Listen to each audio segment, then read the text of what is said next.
Hey everybody, it's Master Gallengeist here, bringing you my review for Steve Rogers' Captain America issue 7.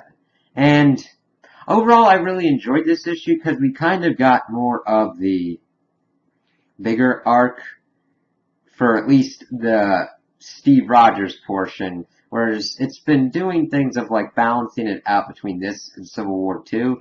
This one we focus more on the Red Skull on here. So, we get kind of two portions here. We still get the flashback scene, but then we get the present day, and then there's another stuff within the present day. So we're seeing that the Red Skull's plans are kind of more coming to fruition. He's growing up kind of homegrown freedom fighters in Sokovia to fight against the dictator there, the Butcher, as he is nicknamed. And it's part of his plan to kind of entrap S.H.I.E.L.D. and the rest of the people.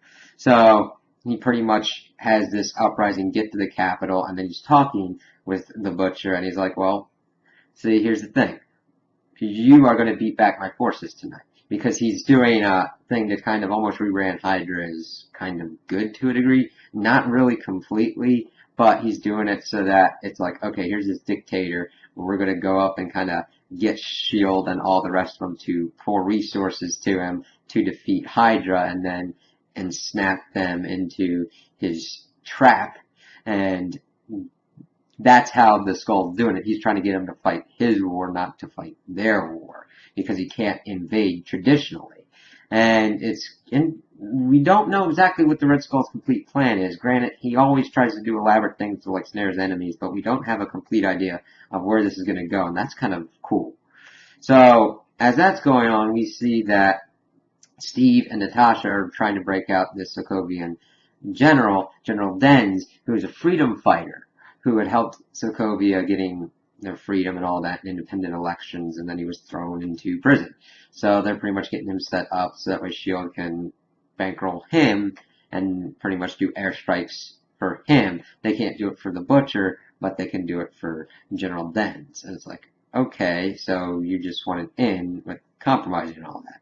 So, as this is going on, we get Steve talking with Selvig to try and figure out how to assassinate the Red Skull. And Selvig's like, this is a daunting task. Granted, he's got a lot of security, but he also has the mind of Charles Xavier.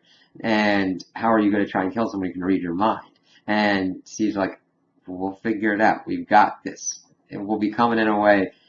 Granted, this turn is interesting for a Hydra cat, for Cat being into Hydra, because it shows a kind of tactical thinking that, I mean, granted, we've seen in Steve before, but this is like, when he absolutely needs to do something, he could go through ways that you wouldn't expect him to go, which is a pretty good way to examine his character and all that. And we get the introduction of the flashback scene that he's doing better and all that, but he's still getting beaten up, and then he's saved by someone during one beating, and we see that Zemo is not dead, and that he's an ally to Steve, at least in his memories. I don't know if the cube messing with Steve's memories affects Zemo's memories either. It's kind of a weird thing. Granted, I understand that the cube can alter reality or whatever, but it was mainly shown that it altered Steve's memories. I don't know if it has altered Zemo's memories to jive with that. I would think it would, since he's got Zemo kind of locked up, and probably once Steve tells him about what his plan is, that Zemo would be all in. Granted, Zemo would be in regardless, because he's like, I want to be in control of Hydra. Screw the Red Skull. I was like, okay, we'll kind of have to see where this goes, because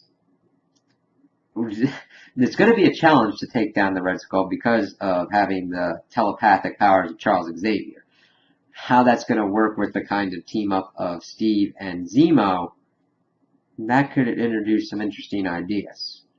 So we'll kind of have to see where this goes. I mean, I was opposed to Hydra Cap, and I'm still kind of like, what?